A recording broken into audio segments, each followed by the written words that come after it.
نحمده ونصلي على رسوله الكريم اما بعد فاعوذ بالله من الشيطان الرجيم بسم الله الرحمن الرحيم رب اشرح لي صدري ويسر لي امري واحلل عقدة من لساني يفقهوا قولي۔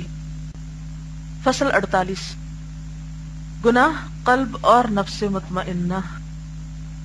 آپ کا ٹارگٹ یہ ہونا چاہیے کہ آپ نے نفس مطمئنہ تک پہنچنا ہے، اس میں کوئی خلل آئے تو بس فوراً الرٹ ہو جائے کہ نہیں، مجھے ہر وہ چیز چھوڑنی ہے، ہر وہ گناہ چھوڑنا ہے جس سے میرے قلب مطمئنہ پہ کوئی زد پڑے، کیونکہ باقاعدہ آپ کو وہ اثرات محسوس ہوتے ہیں، دل پر بوجھ پڑنے لگتا ہے، عجیب سی اداسی آنے لگتی ہے، سکون لٹ جاتا ہے، بے قراری سی آ جاتی ہے، چبھن ہونے لگتی ہے، اٹھ اٹھ کے چیزیں بار بار آپ کو ڈسٹرب کرتی ہیں، تو ڈرنا چاہیے کہ کہیں ایسے حال میں موت نہ آ جائے، کیونکہ اسی وقت فرشتے آ کے یہ کہیں گے یا ایتھا النفس المطمئنہ، جب واقعی یہ اطمینان کی حالت میں ہوگا، اور وہ اسی وقت اطمینان کی حالت میں ہو سکتا ہے جب ہم گناہوں سے بچیں اور اس کی حفاظت کریں۔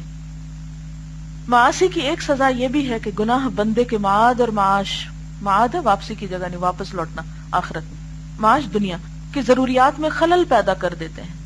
ہر انسان اس امر کا سخت محتاج ہے کہ وہ اپنے معاد اور معاش، آخرت اور دنیا کے مفادات اور نقصانات کو زیادہ سے زیادہ سمجھنے کی کوشش کرے۔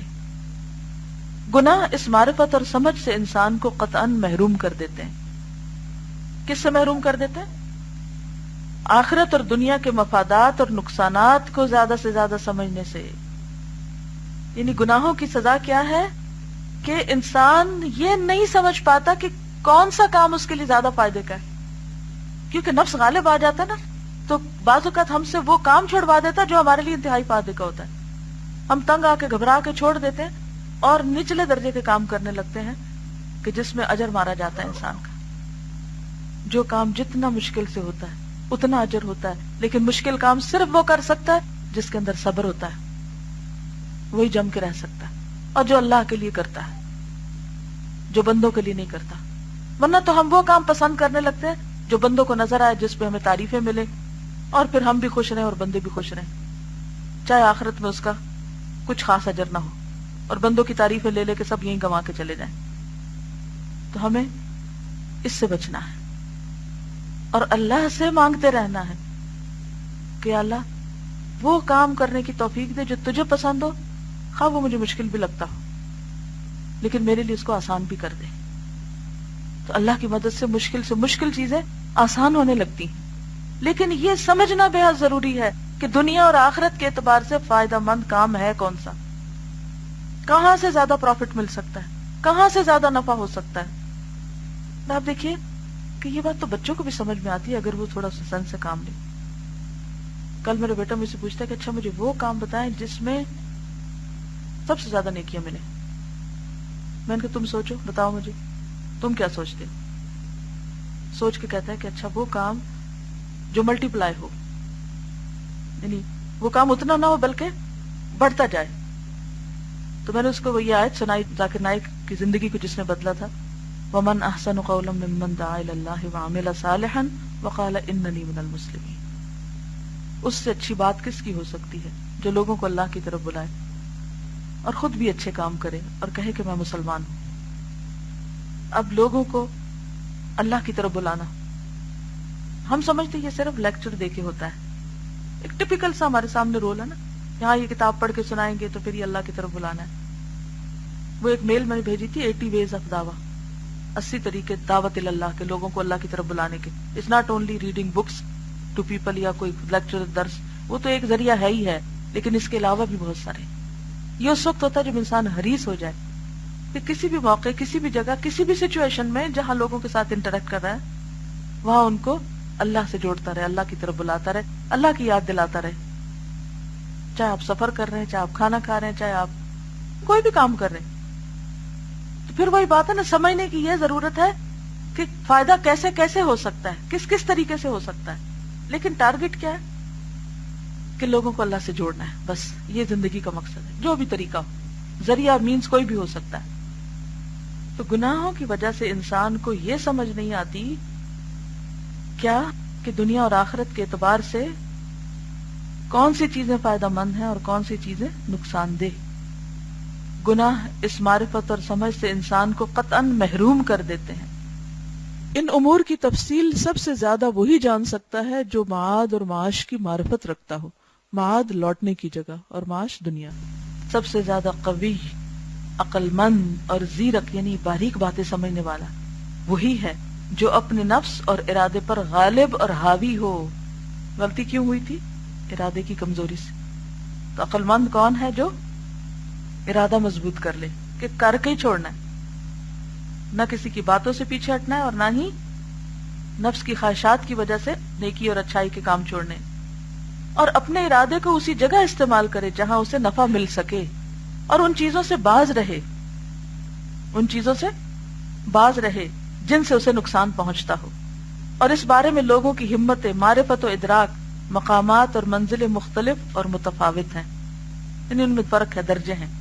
سب سے بڑا عارف وہ ہے جو سعادت اور شقاوت کے اسباب کی پوری پوری معرفت رکھتا ہو کہ سعادت نیکی کا موقع ملا تو کس وجہ سے، پیچھے کیا چیز تھی، بدبختی کا کوئی دروازہ کھلا تو وجہ کیا تھی، اس کی باٹم لائن کیا تھی، نیچے کیا تھا. اور سب سے بڑا دانش مند، عقل مند اور زیرک اور راز آگاہ وہ ہے جو شقاوت کے مقابلے میں سعادت کو ترجیح دے. شقاوت کہتے بدبختی. اور وہ شخص بڑا ہی بے وقوف اور احمق ہے جو سعادت کے مقابلے میں شقاوت کو ترجیح دے. انسان کو اس علم کی تحصیل میں جن امور کی ضرورت ہے ان میں معاصی اور گناہ اس کے ساتھ خیانت کرتے ہیں. اللہ اکبر. یعنی اس چیز کو جاننے کے لیے کہ فائدہ مند کیا ہے اور نقصان دہ کیا ہے، اس علم کی راہ میں کیا رکاوٹ بنتا ہے؟ گناہ رکاوٹ بنتے ہیں. انسان اپنی آخرت کے اعلیٰ اور اشرف اور دائمی حصے کو دنیا کے خسیس، گھٹیا، ادنا، فانی اور منقطع ہونے والے حصے کے عوض ضائع کر دیتا ہے. یعنی دنیا کی اٹریکشنز اس کو اپنی طرف کھینچ لے جاتی ہیں، وقتی فائدے اس کو اپنی طرف کھینچ لے جاتے ہیں، اور وہ ضروری کام چھوڑ کر غیر ضروری کی طرف الجھا رہتا ہے، اسی میں پڑا رہتا ہے. معاصی یعنی گناہ اس علم کی تحصیل اور تکمیل کی راہ میں حجاب بن جاتے ہیں، اور دنیا اور آخرت میں جو امور انسان کے لیے مفید، بہتر اور نفع بخش ہوتے ہیں ان کی مشغولیت سے باز رکھتے ہیں. انسان جب کسی مصیبت میں گرفتار ہوتا ہے اور اس سے گلو خلاصی کی ضرورت محسوس کرتا ہے کہ میں نکلنا چاہتا ہوں اس چکر سے، اس گناہ سے، اپنی اس کمزوری سے، اپنی اس غلطی سے، سستی سے، کوئی بھی چیز جو انسان کو ہم، حزن، عجز، کسل، بخل، جبن، تو گناہگار انسان کا قلب، اس کا نفس اور اس کے اعضاء اور جوارح اس کے ساتھ غداری کرتے ہیں، وہ نہیں ساتھ دیتے، تو انسان نکل ہی نہیں سکتا اس سے. ہم سوچ کے گئے تھے کہ ہم غلطیوں سے رکیں گے، پھر گر کے آئے، کیا ہوا تھا؟ یہی تو ہوا. اس کی حالت اس شخص کی سی ہو جاتی ہے جس کے پاس تلوار موجود ہو مگر نیام میں بڑی بڑی زنگ خوردہ ہو چکی. مالک اس سے کام لینا چاہتا ہے لیکن زنگ نے اسے ایسا پکڑ لیا کہ نیام سے نکل ہی نہیں سکتی.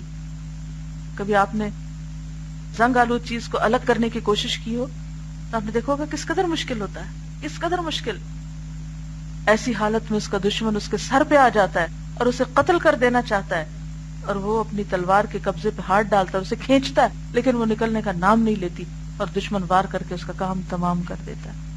یہ دشمن موت بھی ہے، شیطان بھی ہے، جو پھر انسان کو پوری طرح اپنے اس میں لپیٹ لیتی اور پھر انسان کچھ کرنے کے قابل نہیں ہوتا.